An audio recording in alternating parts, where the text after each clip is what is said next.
সর্বপ্রথম জানিয়ে দেব, ইরানের অনেক ড্রোন আটকাতে সক্ষম নয় মার্কিন বিমান প্রতিরক্ষা ব্যবস্থা, ট্রাম্প প্রশাসন। তারপর জানিয়ে দেব, ইরানের ড্রোন ঠেকাতে পারল না আজারবাইজান। এখন জানিয়ে দেব, আরব দেশগুলোকে যুদ্ধে টানছে ইসরায়েল, যুক্তরাষ্ট্র, রাশিয়া। এবং সর্বশেষ জানিয়ে দেব, আরও এক দেশে হামলা চালাল ইরান। দর্শক, এতক্ষণ ছিলেন সংবাদ শিরোনাম। এখন শুনবেন বিস্তারিত। বিস্তারিত জানার আগে আপনি যদি আমাদের চ্যানেলে নতুন এসে থাকেন, তাহলে চ্যানেলটিকে করুন সাবস্ক্রাইব, আরও এরকম নতুন নতুন সংবাদ পেতে। এখন বিস্তারিত। ইরানের অনেক ড্রোন আটকাতে সক্ষম নয় মার্কিন বিমান প্রতিরক্ষা ব্যবস্থা, ট্রাম্প প্রশাসন। মঙ্গলবার ক্যাপিটাল হিলে এক রুদ্ধদ্বার ব্রিফিংয়ে ট্রাম্প প্রশাসনের কর্মকর্তারা আইন প্রণেতাদের বলেছেন, ইরানের শাহেদ ড্রোন একটি বড় চ্যালেঞ্জ এবং মার্কিন বিমান প্রতিরক্ষা ব্যবস্থা তাদের সকলকে আটকাতে সক্ষম হবে না, ব্রিফিংয়ে উপস্থিত একটি সূত্র জানিয়েছে। মার্কিন প্রতিরক্ষা সচিব পিট হেগসেথ এবং জয়েন্ট চিফস অব স্টাফের চেয়ারম্যান জেনারেল ড্যান কেইন স্বীকার করেছেন যে ড্রোনগুলো প্রত্যাশার চেয়েও বড় সমস্যা তৈরি করছে, ব্রিফিংয়ে থাকা দুটি সূত্র সিএনএনকে জানিয়েছে। এগুলো নিচু এবং ধীর গতিতে উড়তে সক্ষম, এমন একটি বৈশিষ্ট্য যা এগুলোকে ব্যালিস্টিক ক্ষেপণাস্ত্রের চেয়ে বিমান প্রতিরক্ষা এড়াতে বেশি সক্ষম করে তোলে। ব্রিফিংয়ের সাথে পরিচিত আরেকটি সূত্র জানিয়েছে যে কর্মকর্তারা ড্রোনগুলো সম্পর্কে উদ্বেগকে কমিয়ে আনার চেষ্টা করেছেন এবং উল্লেখ করেছেন উপসাগরীয় রাষ্ট্রের অংশীদাররা ইন্টারসেপ্টার মজুত করছে। ইরানের সাথে যুদ্ধ তীব্রতর হওয়ার সাথে সাথে বিশ্বব্যাপী জ্বালানি সংকট তৈরি এবং মধ্যপ্রাচ্যকে অস্থিতিশীল করার হুমকির মুখে কর্মকর্তারা এই ব্রিফিংয়ে ছিলেন। এদিকে প্রেসিডেন্ট ডোনাল্ড ট্রাম্প মঙ্গলবার বলেছেন, ইরানের বেশিরভাগ সামরিক স্থাপনা ধ্বংস করা হয়েছে এবং নতুন হামলা ইরানি নেতৃত্বকে লক্ষ্য করা হয়েছে। ব্রিফিংয়ের সাথে পরিচিত একটি সূত্র সিএনএনকে জানায়, কর্মকর্তারা ইরানের শাসন ব্যবস্থার পরিবর্তনকে একটি আনুষঙ্গিক লক্ষ্য হিসেবে নিয়েছেন, কিন্তু তাদের মূল লক্ষ্য হল ইরানের ক্ষেপণাস্ত্র ক্ষমতা, তার নৌবাহিনী ধ্বংস করা, তার পারমাণবিক অস্ত্রের উচ্চাকাঙ্ক্ষা শেষ করা এবং দেশটিকে সন্ত্রাসী গোষ্ঠীগুলিকে অস্ত্র দেয়া থেকে বিরত রাখা।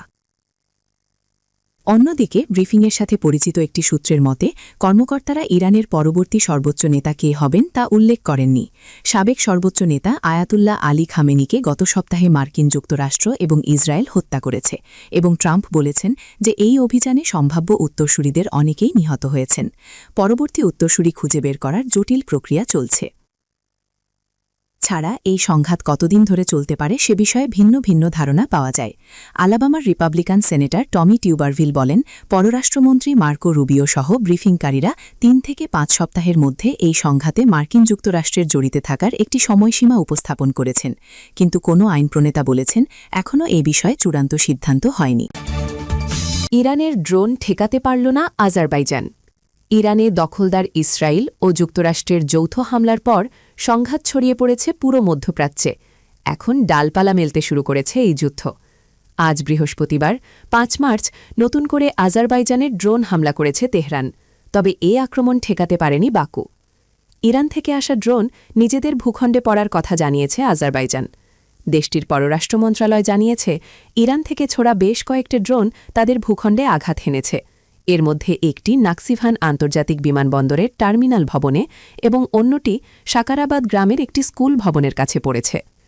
পররাষ্ট্র মন্ত্রণালয় বিবৃতিতে বলেছে, আমরা ইসলামী প্রজাতন্ত্র ইরানের ভূখণ্ড থেকে চালানো এই ড্রোন হামলার তীব্র নিন্দা জানাই, যার কারণে বিমানবন্দরের ভবন ক্ষতিগ্রস্ত হয়েছে এবং ২ জন বেসামরিক নাগরিক আহত হয়েছেন।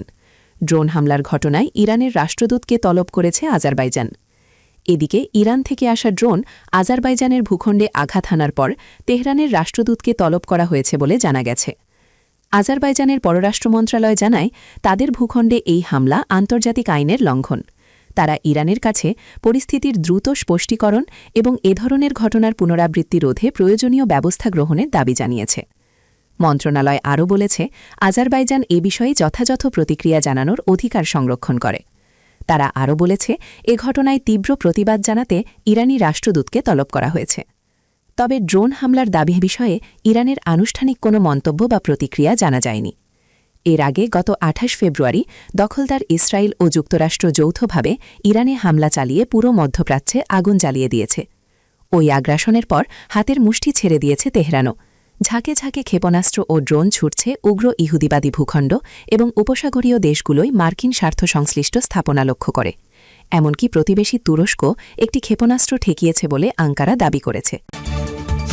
আরব দেশগুলোকে যুদ্ধে টানছে ইসরায়েল যুক্তরাষ্ট্র। রাশিয়া দখলদার ইসরায়েল ও যুক্তরাষ্ট্রের বিরুদ্ধে আরব দেশগুলোকে যুদ্ধে টেনে আনার চেষ্টার অভিযোগ তুলেছে রাশিয়া। যুক্তরাষ্ট্র ও ইসরায়েল যৌথভাবে ইরানে হামলার মাধ্যমে পারস্য উপসাগরীয় দেশগুলোকে যুদ্ধে টানছে বলে নতুন করে মন্তব্য করল রুশ পররাষ্ট্র মন্ত্রণালয়। তারা বলেছে, সংঘাত প্রশমিত হওয়ার কোনো লক্ষণ নেই। রুশ মন্ত্রণালয় এক বিবৃতিতে বলেছে, ওয়াশিংটন ও তেলাবিভ ইচ্ছাকৃতভাবে ইরানকে কিছু আরব দেশের লক্ষ্যবস্তুতে প্রতিশোধমূলক হামলা চালাতে প্ররোচিত করেছে, যার কারণে জানমালের ক্ষতি হয়েছে। এতে রুশ পক্ষ গভীরভাবে অনুতপ্ত। এতে আরও বলা হয়েছে, এভাবে যুক্তরাষ্ট্র ও ইসরায়েল আরব দেশগুলোকে অন্য কারো স্বার্থের যুদ্ধে জড়ানোর চেষ্টা করছে। রাশিয়া জানায়, স্থিতিশীলতার একমাত্র পথ হল ইরানের ওপর হামলা বন্ধ করা, কিন্তু আপাতত তেমন কোনো লক্ষণ দেখা যাচ্ছে না। এর আগে গত ২৮ ফেব্রুয়ারি দখলদার ইসরায়েল ও যুক্তরাষ্ট্র যৌথভাবে ইরানে হামলা চালিয়ে পুরো মধ্যপ্রাচ্যে আগুন জ্বালিয়ে দিয়েছে। ওই আগ্রাসনের পর হাতের মুষ্টি ছেড়ে দিয়েছে তেহরানও। ঝাঁকে ঝাঁকে ক্ষেপণাস্ত্র ও ড্রোন ছুটছে উগ্র ইহুদিবাদী ভূখণ্ড ও উপসাগরীয় দেশগুলোয় মার্কিন স্বার্থ সংশ্লিষ্ট স্থাপনা লক্ষ্য করে। আরও এক দেশে হামলা চালাল ইরান। ইরানের বিরুদ্ধে এবার আরও এক দেশে ড্রোন হামলার অভিযোগ উঠেছে। দক্ষিণ ককেশাসের দেশ আজারবাইজান দাবি করেছে, ইরানের ড্রোন হামলায় তাদের ২ জন বেসামরিক নাগরিক আহত হয়েছেন। বৃহস্পতিবার ৫ মার্চ দেশটির পররাষ্ট্র মন্ত্রণালয় এক বিবৃতিতে জানায়, ইরানি ড্রোন নাকচিবান স্বায়ত্তশাসিত অঞ্চলে ২টি স্থানে আঘাত হানে। একটি ড্রোন সরাসরি বিমানবন্দরের টার্মিনাল ভবনে হামলা চালায়, আর আরেকটি ড্রোন সাকারাবাদ গ্রামের একটি বিদ্যালয়ের ভবনের কাছে পড়ে। বিবৃতিতে বলা হয়, হামলার ফলে বিমানবন্দরের একটি ভবন ক্ষতিগ্রস্ত হয়েছে এবং ২ জন বেসামরিক নাগরিক আহত হয়েছেন। ঘটনার পর তীব্র প্রতিক্রিয়া জানিয়েছে আজারবাইজান সরকার। এই ঘটনায় ইরানের রাষ্ট্রদূতকে তলব করেছে দেশটি। পররাষ্ট্র মন্ত্রণালয় জানিয়েছে, ইরানের কাছে এই ঘটনার তীব্র প্রতিবাদ জানানো হবে এবং আনুষ্ঠানিকভাবে একটি প্রতিবাদপত্রও দেওয়া হবে। তবে এই অভিযোগের বিষয়ে এখন পর্যন্ত ইরানের পক্ষ থেকে কোনো আনুষ্ঠানিক প্রতিক্রিয়া জানানো হয়নি।